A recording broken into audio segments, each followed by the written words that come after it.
नमस्कार, मैं रवीश कुमार। साथियों, यह मेरा ऑफिशियल चैनल है सतरंग रिपोर्ट। अगर आपने अभी तक इस चैनल को सब्सक्राइब नहीं किया तो अभी चैनल को सब्सक्राइब करें और बेल आइकन को दबाएं पेंशन से जुड़ी हर अपडेट पाने के लिए। बिहार के सांख्यिकी स्वयं सेवकों की लड़ाई आज भी उम्मीद और निराशा के दो छोरों के बीच झूल रही है।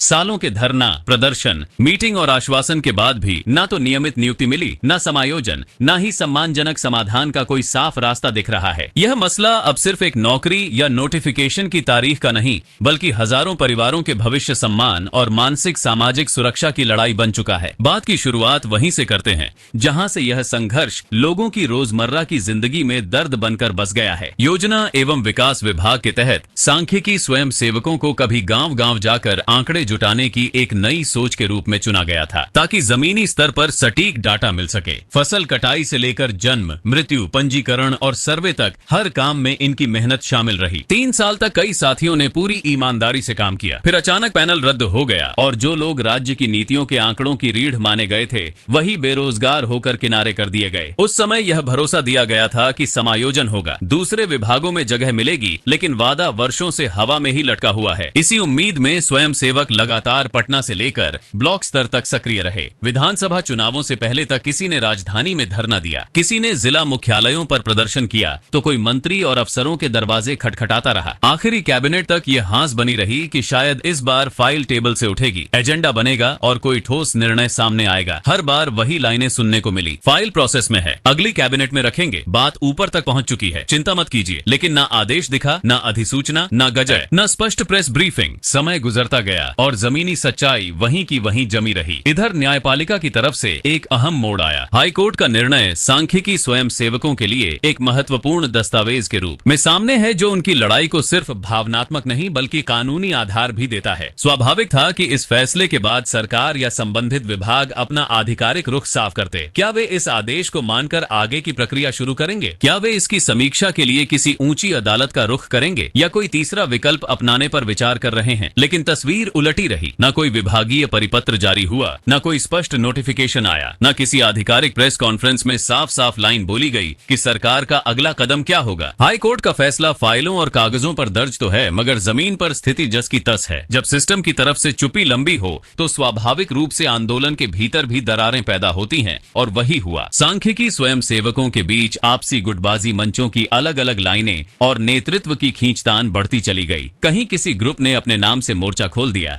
कहीं किसी संगठन ने खुद को असली प्रतिनिधि घोषित कर दिया। अलग अलग नेता और मंच अलग अलग तारीखें बताने लगे। कोई कहता अमुक दिन तक नोटिफिकेशन आ जाएगा, कोई दावा करता बैक डेट में आदेश तैयार है, बस औपचारिकता बाकी है। कोई आश्वासन देता कि चुनाव के दौरान ही चुपचाप फाइल पास हो जाएगी, बस मीडिया में शोर मत करिए। जबकि वास्तविकता यह है कि चुनाव आचार संहिता लागू रहने के दौरान इस तरह के बड़े नीतिगत फैसले लगभग असंभव की श्रेणी में होते हैं, और बैक डेट वाले दावे ज्यादातर भ्रम और अफवाह को ही जन्म देते हैं। समय अब बदल चुका है। यह वह दौर नहीं कि 2 मीठी बातें, 2 बड़े नारे और कुछ भावुक भाषण सुनाकर लोगों को बरसों तक बहलाया जा सके। आज हर स्वयं सेवक के हाथ में मोबाइल है, इंटरनेट है, सूचना के स्रोत हैं।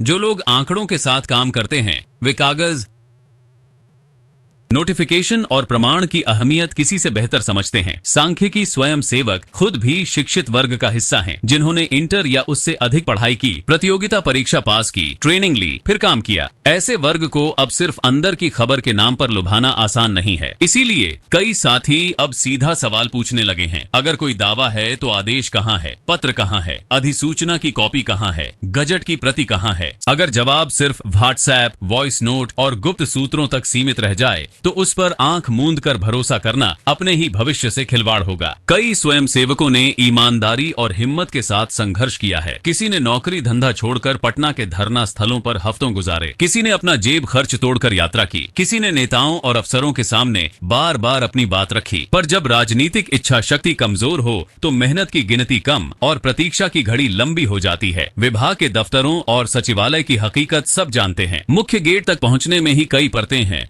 और अंदर फाइल फाइल की असली स्थिति जानना और भी कठिन काम है। जब कभी मीडिया से जुड़े कुछ साथी या प्रतिनिधि मंडल वहां जाते हैं और अधिकारियों से बात करते हैं तो अधिकतर बार यही लाइन दोहराई जाती है, मामला शीर्ष स्तर पर लंबित है, ऊपर से हरी झंडी आएगी तभी विभाग अगला कदम उठाएगा। इस एक वाक्य में पूरी सच्चाई छिपी है कि असली कुंजी राजनीतिक नेतृत्व के हाथ में ही है। उधर सामाजिक आर्थिक स्तर पर स्वयं सेवकों की स्थिति लगातार बिगड़ती चली गई है। किसी के बच्चों की पढ़ाई कॉलेज में पहुंच चुकी है, फीस और खर्च का दबाव बढ़ता जा रहा है। किसी साथी पर पूरे घर की जिम्मेदारी है, माँ बाप, पत्नी, बच्चे, बहन की शादी, भाई की पढ़ाई, सब एक ही कमाई से जुड़ा हुआ है, जबकि स्थायी आय का स्रोत टूट चुका है। किसी को अपनी बिटिया की शादी की चिंता खाए जा रही है तो किसी को घर के किराए और कर्ज की किस्त का बोझ सोने नहीं देता। सालों से आज नहीं तो कल कुछ ना कुछ हो जाएगा वाली अनिश्चितता ने मनोवैज्ञानिक दबाव को कई गुना बढ़ा दिया है। यह तनाव सिर्फ जेब का नहीं, दिल और दिमाग का बोझ बन चुका है। इसीलिए यह आंदोलन केवल एक नियुक्ति पत्र की लड़ाई नहीं रह गया, बल्कि स्वयं सेवकों और उनके बच्चों के भविष्य की सुरक्षा, सामाजिक सम्मान और मानसिक स्थिरता की लड़ाई बन चुका है। आगे का रास्ता क्या हो, यह सबसे बड़ा सवाल है। चुनावी प्रक्रिया लगभग पूरी हो चुकी है। नई सरकार के गठन और नई कैबिनेट के रूपरेखा बनने का वक्त है। यही वह खिड़की है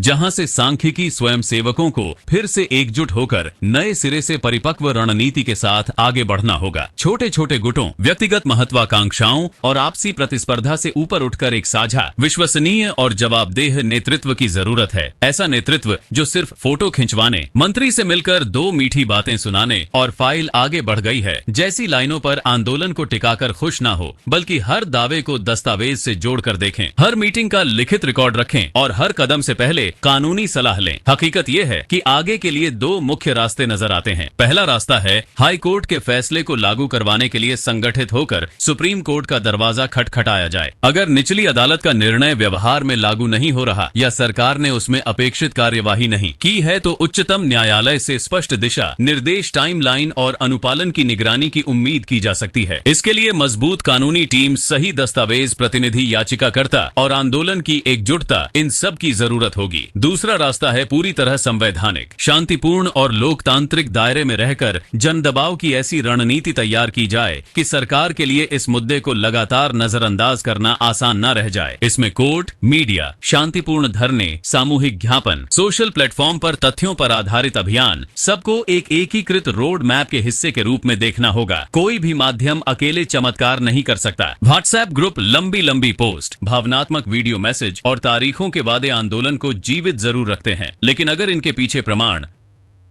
आशीष आप हैं, दस्तावेज और वास्तविक प्रगति ना हो तो यह एक समय के बाद थकान और भ्रम ही बढ़ाते हैं। कई ग्रुपों में देखा गया है कि जैसे ही कोई साथी किसी दावे पर प्रमाण मांगता है, आदेश की प्रति या सरकारी पत्र की कॉपी दिखाने को कहता है, उसने चुप कराने की कोशिश होती है। अब भारतीय के दावे पर प्रमाण मांगता है, उसने चुप कराने की कोशिश होती है। कभी कभी तो उसे ग्रुप से बाहर तक कर दिया जाता है। यह व्यवहार खुद इस बात का संकेत है कि दावों की बुनियाद कमजोर है, बातों की दीवार ऊंची है। अब समय उस मंच और उस माहौल की रचना का है जहां सच को सच कहा जा सके, चाहे वह कड़वा ही क्यों न लगे, जहां किसी भी नए दावे से पहले दस्तावेज रखकर बात हो, जहां कानूनी सलाह और तथ्य दोनों को आंदोलन की बुनियाद माना जाए, न कि अफवाह और अंदाजा। जो पुराने दर्शक और सब्सक्राइबर इस मुद्दे को लंबे समय से फॉलो कर रहे हैं, वे जानते हैं कि बिना प्रमाण के सिर्फ जज्बाती भाषण देना किसी का भला नहीं करता, उल्टा आंदोलन की साख को कमजोर करता है। कई बार ऐसा भी हुआ कि महीनों तक कोई नई रिपोर्ट या वीडियो सामने नहीं आया, सिर्फ इसलिए कि सरकार या विभाग की तरफ से कोई नई आधिकारिक प्रगति ही नहीं थी। बिना ताजा दस्तावेज के रोज रोज वही बात दोहराना जिम्मेदार पत्रकारिता या जिम्मेदार आंदोलन दोनों के खिलाफ होता। लेकिन अब जब हाईकोर्ट का फैसला सामने है, चुनावी तस्वीर बदल चुकी है और इसके बावजूद सरकार की तरफ से चुप्पी बनी हुई है, तो पूरी स्थिति को तथ्य और संदर्भ के साथ सामने रखना जरूरी हो गया है, ताकि हर स्वयं सेवक खुद सोच समझकर निर्णय ले सके। यह भी स्पष्ट रहना चाहिए कि हर सांख्यिकी स्वयं सेवक को आगे बढ़ने से पहले खुद से दो सीधे सवाल पूछने होंगे। पहला, क्या मैं किसी भी नए दावे पर भरोसा करने से पहले उसका प्रमाण मांगता हूं? दूसरा, क्या मैं खुद भी इस संघर्ष में सक्रिय, संगठित और रचनात्मक योगदान दे रहा हूं, या सिर्फ दूर बैठकर उम्मीद लगाए हूं कि कोई और आकर सब बदल देगा और मुझे तैयार समाधान थमा देगा? आंदोलन की ताकत सिर्फ नेताओं के नामों से नहीं, बल्कि हर उस साथी से बनती है जो अपने स्तर पर जागरूक है, सवाल पूछता है, जानकारी जुटाता है और सच को फैलाता है। कानूनी और वैधानिक रास्ते साफ साफ उपलब्ध हैं। अदालतें हैं जहां फैसलों के अनुपालन की गुहार लगा लगाई जा सकती है। मीडिया है जहां तथ्य और दस्तावेज के साथ अपनी बात रखी जा सकती है। शांतिपूर्ण धरने और प्रदर्शन है जहां अनुशासन और संयम के साथ जनमत तैयार किया जा सकता है। सामूहिक झापन है जिन्हें गांव से लेकर राजधानी तक हर स्तर पर दिया जा सकता है। और सोशल प्लेटफॉर्म है जहां आंकड़ों और प्रमाणों के साथ कैंपेन चलाकर व्यापक समाज और नीति निर्माताओं तक संदेश पहुंचाया जा सकता है। फर्क सिर्फ इतना है कि इन सभी माध्यमों का इस्तेमाल बिखरे हुए अंदाज में नहीं, बल्कि स्पष्ट दिशा, संगठित नेतृत्व और ठोस उद्देश्य के साथ किया जाए, जो साथ ही ईमानदारी से काम कर रहे हैं, जो अपने निजी स्वार्थ से ऊपर उठकर सिर्फ सांख्यिकी स्वयं सेवकों की सामूहिक भलाई के लिए सोचते हैं। वही इस आंदोलन की असली पूंजी और असली ताकत है। ऐसे साथियों को चाहिए कि वे अपने अपने इलाकों में तथ्य साझा करें, दस्तावेज इकट्ठा करें और खास तौर पर उन झूठे या अतिरंजित दावों पर सवाल उठाएं जो सिर्फ उम्मीद बेचते हैं, समाधान नहीं देते। नए साथी जो पहली बार इस मुद्दे से जुड़ रहे हैं, उनसे भी यही उम्मीद है कि वे भावनाओं के साथ साथ तथ्यों को भी देखें। सतरंग रिपोर्ट को सब्सक्राइब करके इस पूरे मुद्दे की अगली कड़ियों को गौर से फॉलो करें और हर नई जानकारी की सत्यता समझने की कोशिश करें। धन्यवाद। जय हिंद।